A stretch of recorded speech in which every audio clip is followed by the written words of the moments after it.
Students, ಈ ವಿಡಿಯೋದಲ್ಲಿ ನಾವು ಫೆದರ್ ಸ್ಟಿಚ್ನ ನೋಡ್ತಾ ಇದ್ದೀವಿ.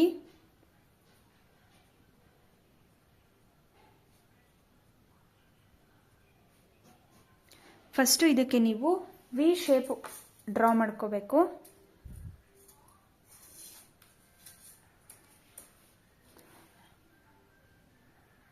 ಆಲ್ಮೋಸ್ಟ್ ಎಲ್ರಿಗೂ ಗೊತ್ತಿರುತ್ತೆ ಫೆದರ್ ಸ್ಟಿಚ್ ಅಂದರೆ ಏನು, ಶೇಪ್ ಯಾವ ಥರ ಬರುತ್ತೆ ಅಂತ.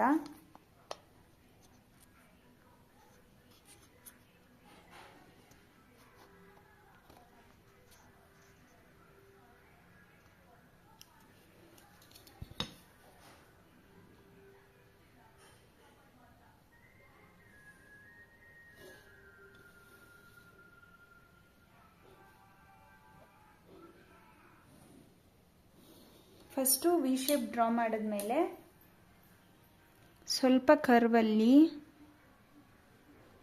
ಈ ಥರ 2 ಲೈನ್ಸ್ ಡ್ರಾ ಮಾಡ್ಕೋಬೇಕು. ನೆಕ್ಸ್ಟು ಜಸ್ಟ್ ಒಂದು ಐಸ್ ಕ್ರೀಮ್ ಟೈಪಲ್ಲಿ ನೀವು ಈ ಥರ ಡ್ರಾ ಮಾಡಬೇಕು.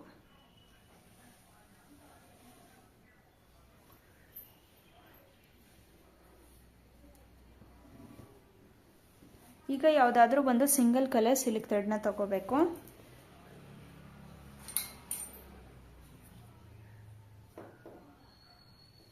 ನಾನಿಲ್ಲಿ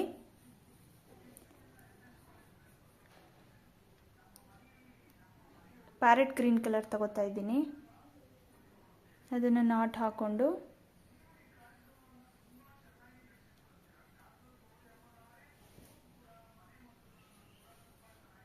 ಫಸ್ಟು ಈ ಪಾಯಿಂಟಿಂದ ಸ್ಟಾರ್ಟ್ ಮಾಡಬೇಕು. ಒಂದು ಬ್ಯಾಕ್ ಲಾಕ್ ಹಾಕ್ತಾ ಇದ್ದೀನಿ, ಸೆಕ್ಯೂರ್ ಆಗಿರಲಿ ಥ್ರೆಡ್ಡು ಅಂತ. ಇಲ್ಲಿ ನೋಡ್ಬೋದು ನೀವು 3 ಲೈನ್ಸ್ ಇದೆ. ಇದು ಫಸ್ಟು, ಇದು ಸೆಕೆಂಡು, ಇದು ಥರ್ಡ್. ಸೊ ಇವಾಗ ಫಸ್ಟು ನಾವು ಡೈರೆಕ್ಟ್ ಸೆಕೆಂಡ್ ಲೈನಲ್ಲಿ ಲಾಕ್ ಮಾಡಬೇಕು. ಡೈರೆಕ್ಟ್ ಸೆಕೆಂಡ್ ಲೈನಲ್ಲಿ ಲಾಕ್ ಮಾಡಿ, ಥರ್ಡ್ ಲೈನಲ್ಲಿ ಲಾಕ್ ಮಾಡಿ, ಡೈರೆಕ್ಟ್ ಬಂದು ಫಸ್ಟ್ ಲೈನಲ್ಲಿ ಲಾಕ್ ಮಾಡಬೇಕು. ಅಲ್ಲಿಂದ ಡೈರೆಕ್ಟ್ ಬಂದು ಸ್ಟಾರ್ಟಿಂಗ್ ಪಾಯಿಂಟಲ್ಲಿ ಲಾಕ್ ಮಾಡಿ ರಿವರ್ಸ್ ಈ ಥರ ಥ್ರೆಡ್ ತೆಗಿಬೇಕು. ಆವಾಗ ಅದು ಆಟೋಮೆಟಿಕ್ ಇಲ್ಲಿ ಲಾಕ್ ಆಗುತ್ತೆ. ಅಗೈನ್ ಮತ್ತೆ ಸೆಕೆಂಡ್ಗೊಂದು ಸಲ ಚುಚ್ಚಬೇಕು, ಥರ್ಡ್ಗೊಂದು ಸಲ ಚುಚ್ಚಬೇಕು, ರಿವರ್ಸ್ ತೆಗೆದು ಫಸ್ಟ್ ಒಂದು ಸಲ ಚುಚ್ಚಿ ಮತ್ತೆ ರಿವರ್ಸ್ ತೆಗೆದು ಮತ್ತೆ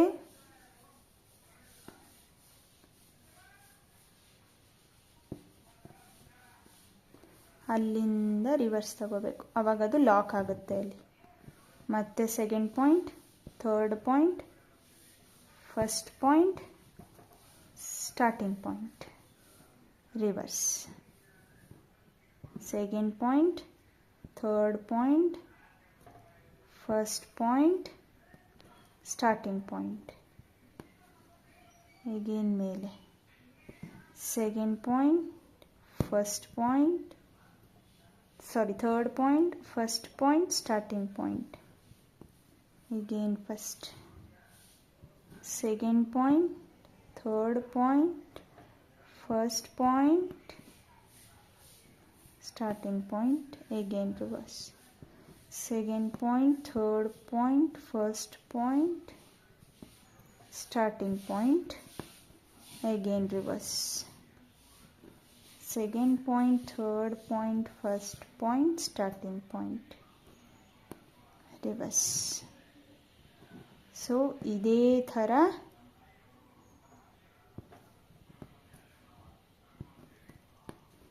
ಕಂಪ್ಲೀಟ್ ವರ್ಕ್ ಮಾಡಬೇಕು.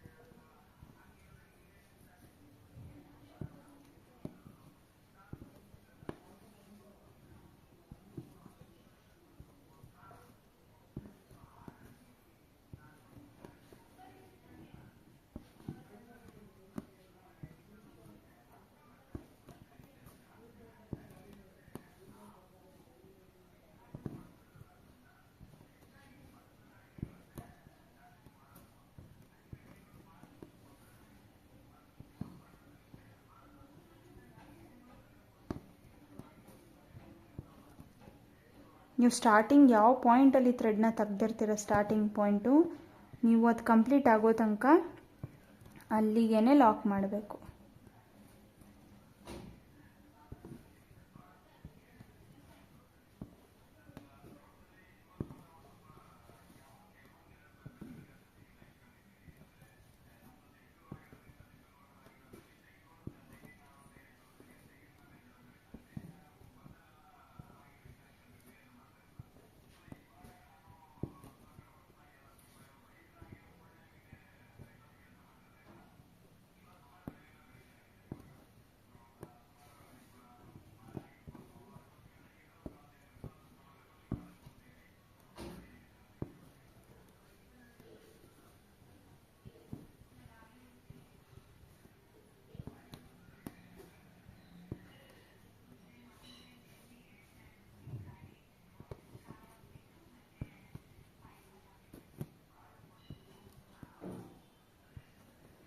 ಫೈನಲ್ ಲಾಸ್ಟಲ್ಲಿ ಒಂದು ಎಂಡ್ ನಾಟ್.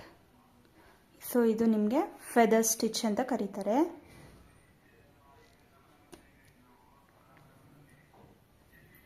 ತ್ರೀ ಲೈನ್ಸ್ ಬರುತ್ತೆ. ಫಿನಿಶಿಂಗು ಇಷ್ಟೇ ನೀಟಾಗಿ ಬರಬೇಕು. ನೆಕ್ಸ್ಟ್ ಇವಾಗ ಪಿಕಾಕ್ ಫೆದರ್ ಸ್ಟಿಚ್ ನೋಡೋಣ. Peacock feather stitch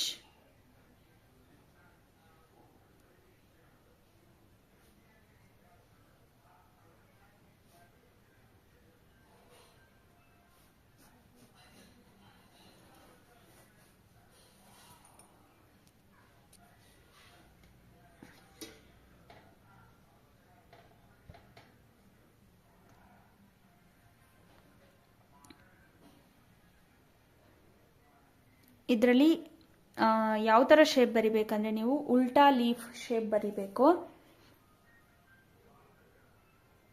first free ಹ್ಯಾಂಡಲ್ಲಿ draw ಮಾಡ್ಕೊಳ್ಳಿ. ಸೊ ನಿಮ್ಗೆ ಅವಾಗ ಈಸಿ ಅನಿಸುತ್ತೆ.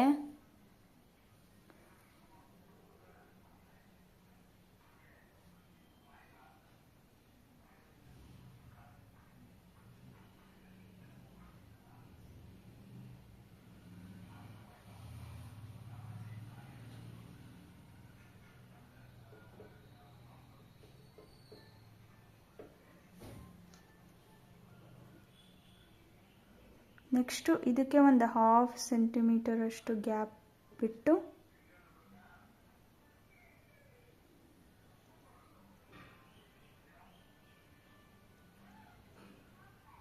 ಇನ್ನೊಂದು ಸ್ಟಿಚ್ನ ಮಾಡ್ಕೋಬೇಕು. ನೆಕ್ಸ್ಟು ಇಲ್ಲಿ ಒಂದು ಸ್ಮಾಲ್ ಶೇಪು ನೀವು ಡೈರೆಕ್ಟಾಗಾದರೂ ಬರ್ಕೋಬೋದು, ಇಲ್ಲ ಸ್ಟೋನ್ನ ಅಂಟಿಸಿ ಆದರೂ ಬರಿಬೋದು. ಇಷ್ಟಾದಮೇಲೆ ಫಸ್ಟು ಇಲ್ಲಿಗೆ ಗ್ಲೂನ ಅಪ್ಲೈ ಮಾಡಬೇಕು.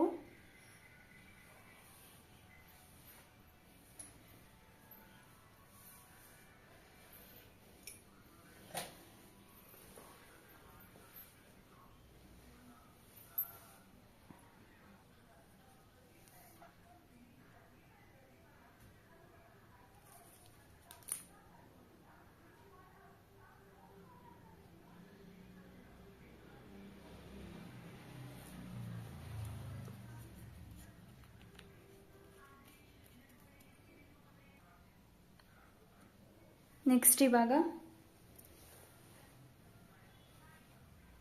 ಕಾಟನ್ ಥ್ರೆಡ್ನ ತಗೊಂಡು ಇದ್ರ ಸುತ್ತ ಶುಗರ್ ಬೀಡಲ್ಲಿ ಔಟ್ಲೈನ್ ಕೊಡಬೇಕು.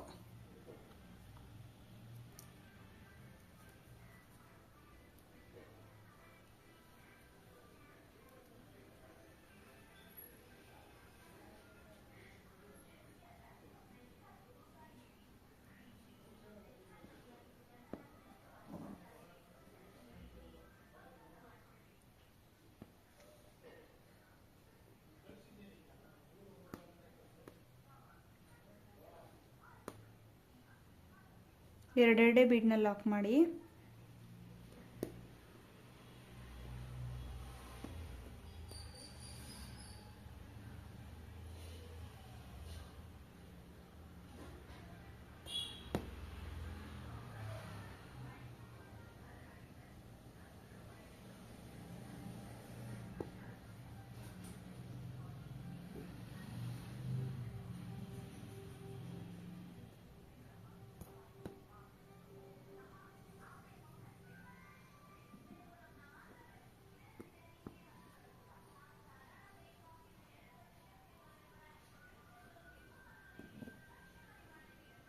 ಎರಡಕ್ಕಿಂತ ಜಾಸ್ತಿ ಬೀಡನ್ನ ಸ್ಟಿಚ್ ಮಾಡಿಬಿಡಿ ಎಟ್ ಎ ಟೈಮ್, ಶೇಪ್ ಸರಿಯಾಗಿ ಬರಲ್ಲ.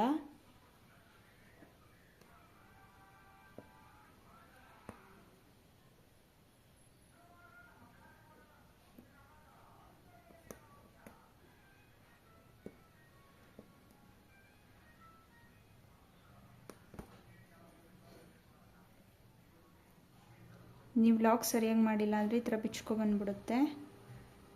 ಕರೆಕ್ಟಾಗಿ ನೋಡ್ಕೊಳ್ಳಿ.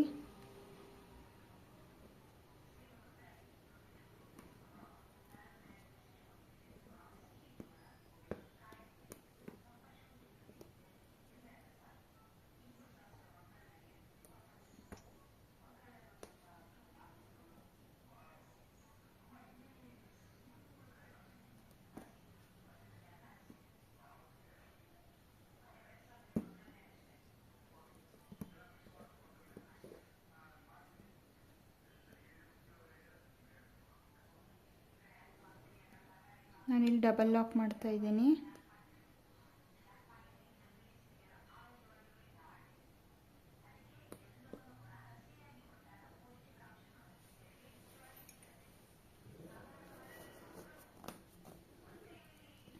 ನೆಕ್ಸ್ಟು ಇಷ್ಟಾದಮೇಲೆ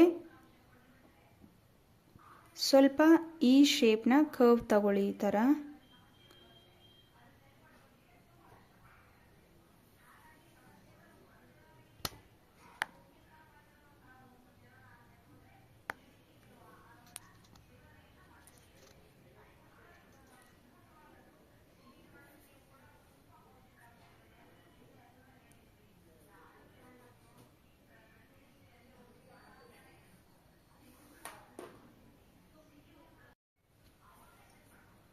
ನೆಕ್ಸ್ಟ್ ನಾನಿಲ್ಲಿ ಗ್ರೀನ್ ಕಲರ್ ಸಿಲ್ಕ್ ಥ್ರೆಡ್ ತಗೊಂಡಿದ್ದೀನಿ.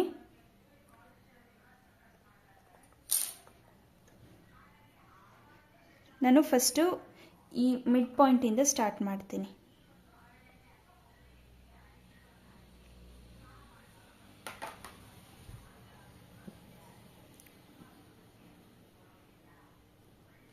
First point, next point, third point, direct back side.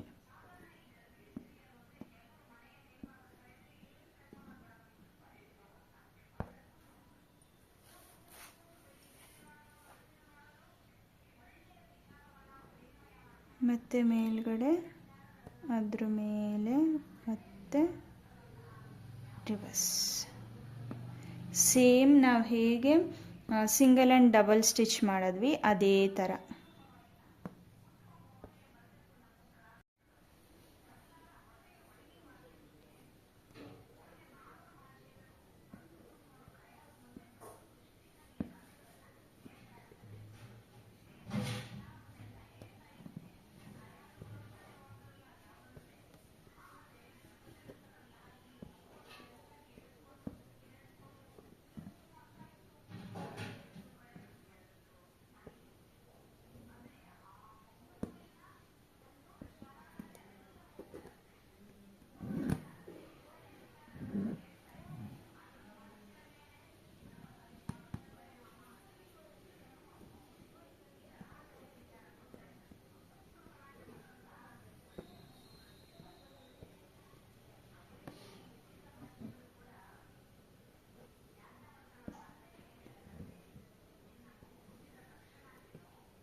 ಒಂದು ಲೈನ್ ಕಂಪ್ಲೀಟ್ ಆದಮೇಲೆ ಇಲ್ಲಿ ನಾಟ್ ಹಾಕಿ, ಒಂದು ಸೈಡ್ ಕಂಪ್ಲೀಟ್ ಆದಮೇಲೆ ಈ ಥರ ನಾಟ್ ಹಾಕಿ ಇನ್ನೊಂದು ಸೈಡ್ ಸ್ಟಾರ್ಟ್ ಮಾಡಿ.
ಸೇಮ್ ನೀವು ರೈಟ್ ಸೈಡ್ ಯಾವ ಥರ ಮಾಡಿದ್ರಿ ಅದೇ ಥರ ಲೆಫ್ಟ್ ಸೈಡು ಕಂಪ್ಲೀಟ್ ಮಾಡಬೇಕು.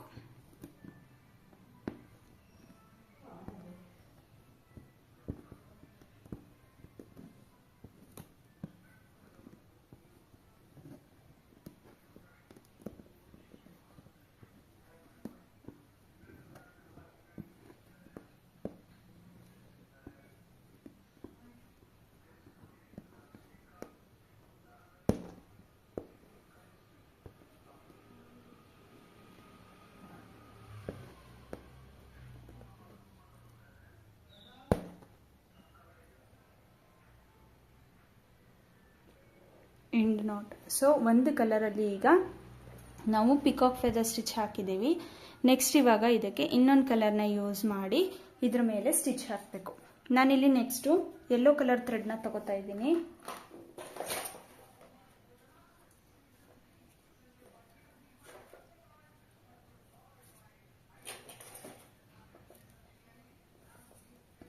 ಯೆಲ್ಲೋ ಆರ್ ಗೋಲ್ಡ್ ಕಲರ್ ಕೂಡ ನೀವು ಯೂಸ್ ಮಾಡ್ಬೋದು. ನಾನು ಗೋಲ್ಡ್ ಕಲರೇ ಯೂಸ್ ಮಾಡ್ತಿದ್ದೀನಿ.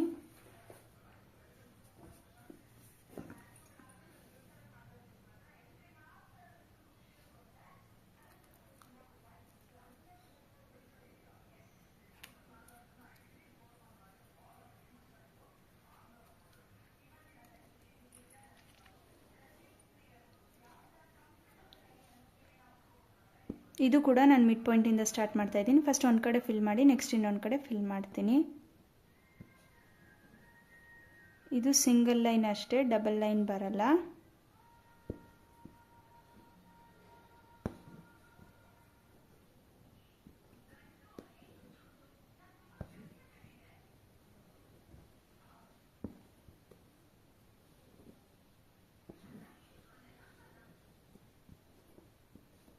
ಈ ಲೂಪ್ದು ಗ್ಯಾಪ್ ಇದೆಯಲ್ಲ ಮಧ್ಯ ಮಧ್ಯ, ಇಲ್ಲಿ ಫಿಲ್ ಮಾಡ್ತಾ ಬನ್ನಿ.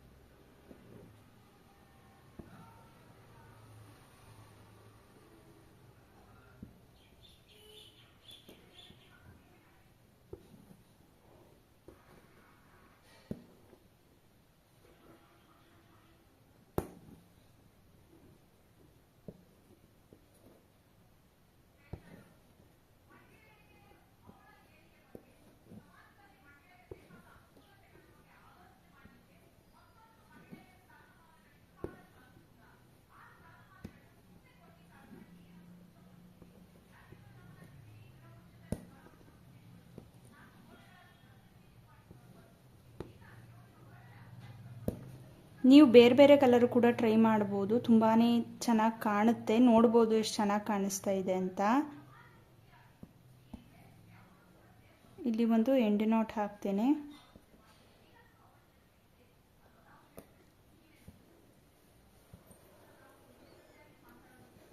ನೆಕ್ಸ್ಟು ಇನ್ನೊಂದು ಸೈಡ್ ಏನು ಪೆಂಡಿಂಗ್ ಬಿಟ್ಟಿದ್ವಿ, ಪೆಂಡಿಂಗ್ ಅಲ್ಲ, ಒಂದು ಸೈಡ್ ಫಿಲ್ ಮಾಡಿದ್ವಿ, ಇನ್ನೊಂದು ಸೈಡ್ ಏನಿತ್ತು ಅದನ್ನು ಮಾಡಬೇಕು.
ಎಂಡ್ ನಾಟ್ ಹಾಕಿದ್ರೆ feather stitch, peacock feather stitch complete ಆಯಿತು.